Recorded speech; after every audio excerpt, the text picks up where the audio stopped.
the access that Indigenous people have to reproductive health care is abominable and should and needs to be part of the discussion.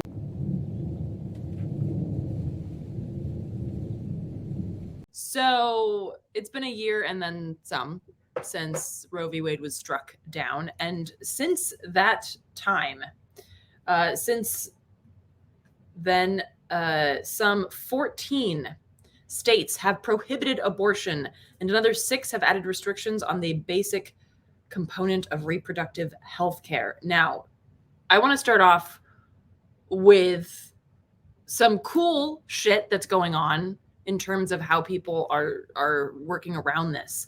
And that is that people are sending from states that do not have abortion restrictions, they are sending people abortion pills. So, a new procedure adopted in mid-June by one of the largest abortion pill suppliers, the Europe-based Aid Access, allows U.S. medical professionals in certain states that have passed abortion shield laws to prescribe and mail pills directly to patients in anti-abortion states. Just for one second, go back to the title of this article. It says blue state doctors launched the abortion pill pipeline, which sounds like they're trying to make it sound like a bad thing, but I'm just like, fucking yeah. I don't know. Are they trying to say? I don't know if they are or not. Whoever came up with the term, they may not have come up with the term. But anytime you throw in pipeline, like the school to prison pipeline, it's never a good thing. It's never like the fudge chocolate pipeline or the. But there are people who think that pipelines are good. Yeah, but they're not the ones reading these articles. I bet. Oh, are you fucking? It's the Washington Post, dude. How many people? They don't read the one. They don't read the one on the abortion access. You're telling me ExxonMobil CEOs give a flying shit about abortion access? Lee, you'd be surprised how many ugly ass old white dudes care about abortion access. Okay. Am I wrong? If they cared enough, they run the country. They would. Do you see what's happening? What's happening? That's what we're talking about here. It's only because these ugly ass old white dudes care so much about abortion that it is illegal now in several states. Oh, you mean they care in that way? I thought you were saying they all have mistresses and they're trying to make sure they don't have kids with their mistresses. Okay. No. I'm saying they care because they are afraid of the ability for people to have autonomy over their bodies. Oh, that. Okay, gotcha. I was thinking of it backwards, but yeah. This person has a good point. Don't kill babies unless they're in the third world. Very good point. That is how these people think. But so, okay. This company, Aid Access, previously was only for Europe-based doctors to prescribe abortion pills to women in states where abortion is restricted, and then shipped those pills internationally, which took forever and was more expensive. Now, there are telemedicine shield laws, which have been enacted over the past year in New York, Massachusetts, Washington, Vermont, and Colorado, which explicitly protect abortion providers who mail pills to restricted states from inside their borders, which is fucking awesome. Now, in less than a month, 7 U.S.-based providers affiliated with Aid Access have mailed 3,500 doses of abortion pills to people in anti-abortion states. And that means that this small group of doctors alone are on track to help facilitate some 42,000 abortions in restricted states over the next year. Awesome. And it says if more doctors and nurses sign up, the numbers could climb even higher. So these shield laws. For some reason, this one I was able to open. Oh, okay. So these shield laws are what allow these doctors to send these pills from. So like one of these doctors, for instance, is sitting in New York and she's sending abortion pills to the people who need abortion access in those 14 or 6 states that have extreme restrictions on it. So, and they're hoping that more people will sign up to be a part of it. If you are an abortion provider, or if you were one, where the fuck did that go? That's what they said of a woman's right to choose.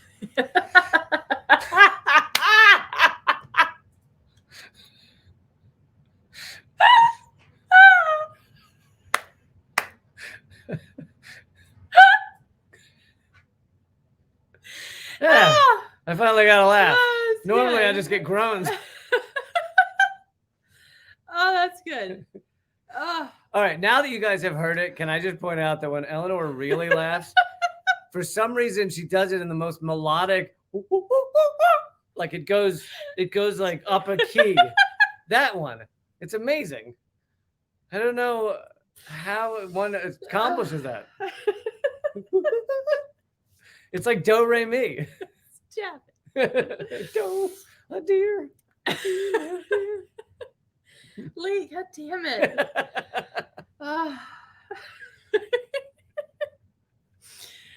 Okay, so if you are, or if you know of somebody, God, now it looks like I'm crying. Okay, who is an abortion provider or has been one and wants to support in this way, they can go to aidaccess.org and they can sign up to be one of these doctors who provides that access via the SHIELD laws. Aid access. Now, again, you would have to be in a state that does not already have one of these horrific bans. Oh. So, and there's another kind of call to action. What are you looking for? I was gonna put the aid access on the screen, but I can't find it. It's right there. It looked like that. Anyway, go ahead. So there's another call to action here. This one with regards to what academic doctors and doctors can do to fight this. And this article is by a Martin Donahoe, written for Truth Out. And he points out that academic medical centers are the logical leaders to undertake civil disobedience, as in providing abortion care, for the following reasons. 1, they are the setting for the training of future physicians. 2, they share a commitment to providing sound, science-based, ethical, human rights-oriented care, which respects the sanctity of the doctor-patient relationship. And 3, they have large numbers of supportive physicians, public and legal support. So the point that this article is making is that these centers need to act in civil disobedience against these horrific laws that are cropping up around the country. And that he writes, all academic medical centers in the U.S. should commit to continuing to provide full reproductive health care, including abortion, regardless of state laws. Such a commitment, supported by deans and department chairs, could be facilitated within a week, given extensive formal and informal links between institutional leaders. Furthermore, health professional societies should commit to moving all national meetings and board exams from any state which makes abortion illegal. So again, like these organizations of physicians and physicians committees or communities or whatever the fuck have an obligation and the opportunity to basically, what's the word? I don't know. Justice. Punish these shitty states for their policy against reproductive health. And can I just say here that it also upends the fact that many of these states and these people want to ban any kind of pill that could stop you from producing a child, shows that their initial arguments about like, oh, well, when it has a heartbeat, when it has this, when it has that, when it's got hair in its armpits, whatever they say, those were all bullshit arguments, because now they want to block pills that you take like the day after when there's nothing. And they even want to block those, which shows that they don't actually mean the thing they're said about, oh, it has this or that or this. No, it's never been about the child, because if it were, then you'd have free child care, you'd have paid family leave, you'd have all of those things, universal health care. Right. It's not about the child. It's about forcing women to be broodmares for the state. Broodmares for the state is an excellent use of language. Thank you. So that's some cool shit that is happening. The abortion pills being sent out. and calls to action, which I hope are have responses. But I also want to talk about what's happening that is obviously horrific after Dobbs went through. And one of those is that doctors who would ordinarily suggest an abortion as an important health choice can no longer do so. So, for instance, this doctor, Dr. Walsh, describes pregnancy as, quote, nature's stress test. For instance, a person's blood volume more than doubles, which can worsen pre-existing conditions and expose countless new ones, such as heart disease. And so before Dobbs, she would oftentimes recommend abortion to someone who had a pre-existing condition with their heart or something like that. So it's like risking their life. Yes. And she's giving them the option that could save their life. Right. So now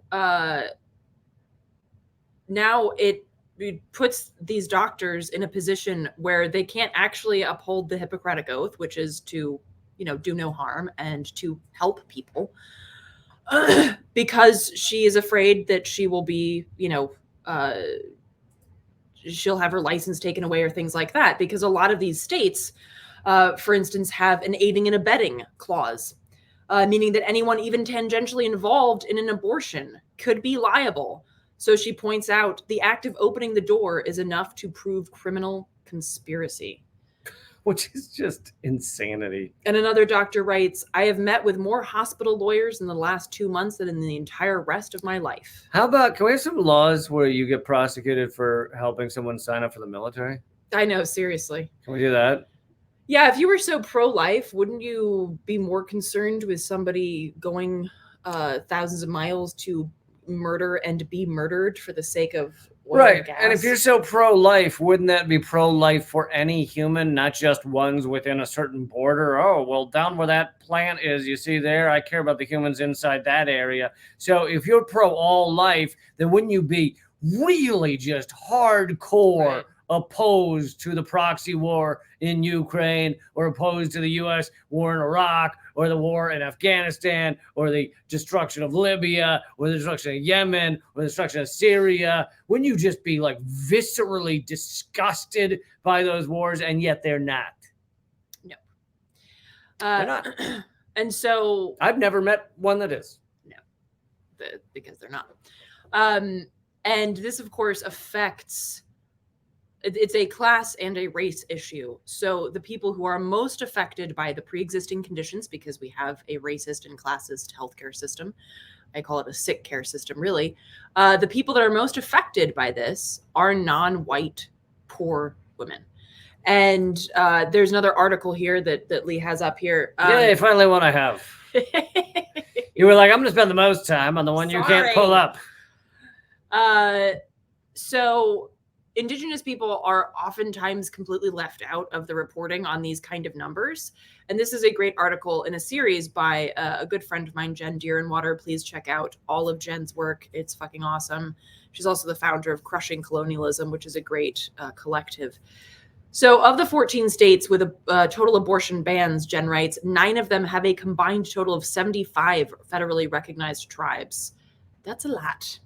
And that doesn't include many state recognized tribes, because yes, there are both.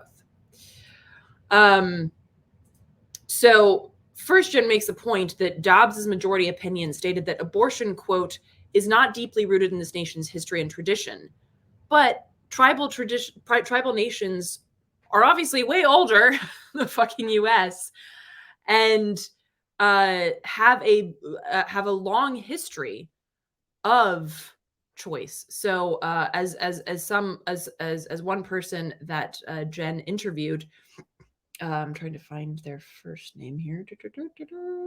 I can't find it. Wally. I doubt. Just use Wally. It's Wally. Okay. Wally Echo Hawk? No, I don't think that's right.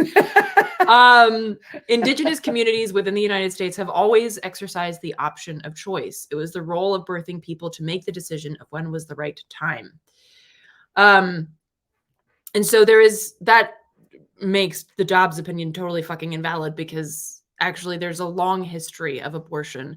And I would also say that even in the colonialist and white settler communities, there is also a history going back to Europe of abortion, of supporting pregnant people with the ability to end an abortion. There are a lot of herbs. There's a lot of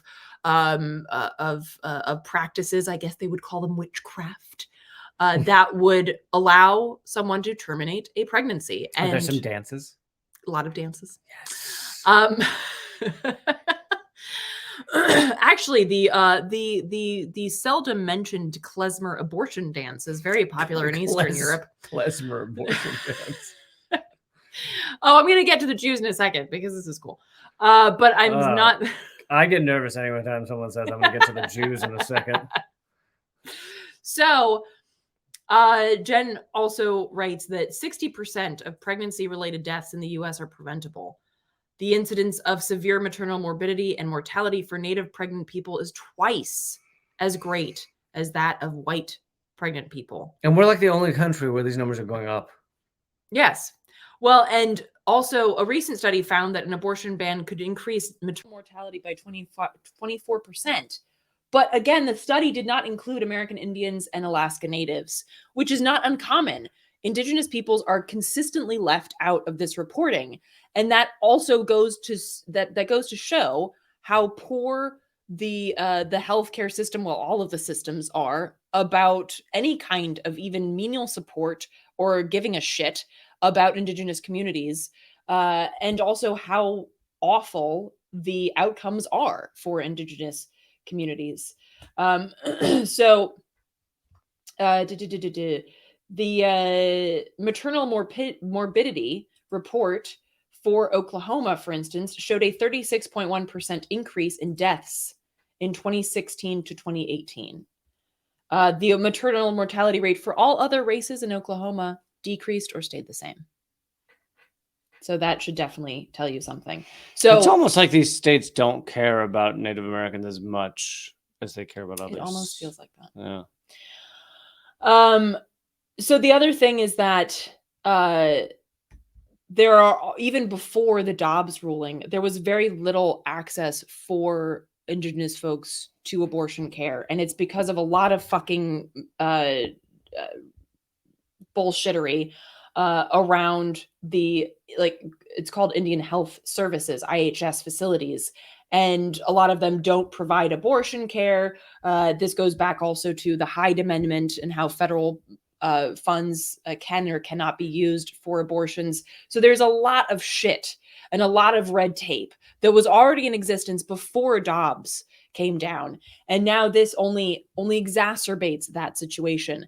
And the interesting thing is that a lot of people have been saying, oh, well, since these are sovereign nations, we should put a bunch of fucking abortion clinics on reservation land, which, okay, like on the face of it at the beginning, that might sound really interesting. Like, oh. Right, like a loophole. Right. However, once again, then we're saying, hey, Indigenous people, you fucking deal with the fallout of our shitty government. This is going to happen more and more. It's going to be like people are just going to be fleeing to the reservations to try and get some sort of semblance of a normal life as our society collapses down around us. But they don't have no, I know. the resources.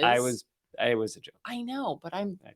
You're correcting the joke. Yeah, go ahead. No, but my point is, like, this, it on the face of it, you're like, aha, loophole. But it's like these reservations have no fucking infrastructure already to even deal with the people who live there, much less people coming in to try to access care that the people who live there fucking can't access. Right. So the idea that we can use Indigenous and Native peoples as a loophole for this shitty decision is not the answer. And that the access that Indigenous people have to reproductive health care is abominable and should and needs to be part of the discussion when we talk about the fallout from Dobbs, because it already sucked before Dobbs, and now it is that much worse. So finally, I'm sorry, I know I'm like monopolizing this. It's okay. One more, and then we got to get to the next story. I know. So I just wanted to share the. Yep, I'm doing it now. I'm already doing it. Okay. You don't have to keep saying. Just stop. But just stop saying that. Just, So I got it. No, I got it. I got it though. I'm pulling it. Okay. So Shout Your Abortion is a great. Go to shoutyourabortion.com. Has a great list of resources. Best name on the internet. I know. I think they won the names. So they have links to abortion pills and locating clinics, financial assistance, logistical support. I need an A. This one says, "Give me an A. Give me a B. B." Anyway. That's a website for finding an abortion. It says locating clinics. No, I got it. But what's I need an A? What do you think the A stands for, Lee? Yeah, that's what I was joking about. Oh. I need an A. Hey, give me a B. B. Oh, I didn't hear the B part. I need an abortion. Okay. Man, I've made you laugh really hard on this hour. You have shot down, you've murdered several of my jokes. You've aborted them. You've aborted them before they could come to term. I'm coming to terms with this fucking train of thought. It's because, especially that last one, I didn't realize it was a joke. I thought you legitimately didn't know what the A stood for. Okay, let's move on. So check out shoutyourabortion.com if you need resources and support. And yeah, fuck this mess. Fuck this mess. Thank you. Every time you say that, the podcast has no idea what you're talking about. People listening to the audio. Lee always does a fucking screen share where he covers my face with website. It's like for 1 second because I clicked the wrong button. No, I think it's your subconscious clicking that fucking button and you keep doing it. All right, you know what? I'm sticking with that one. Oh, God. Okay.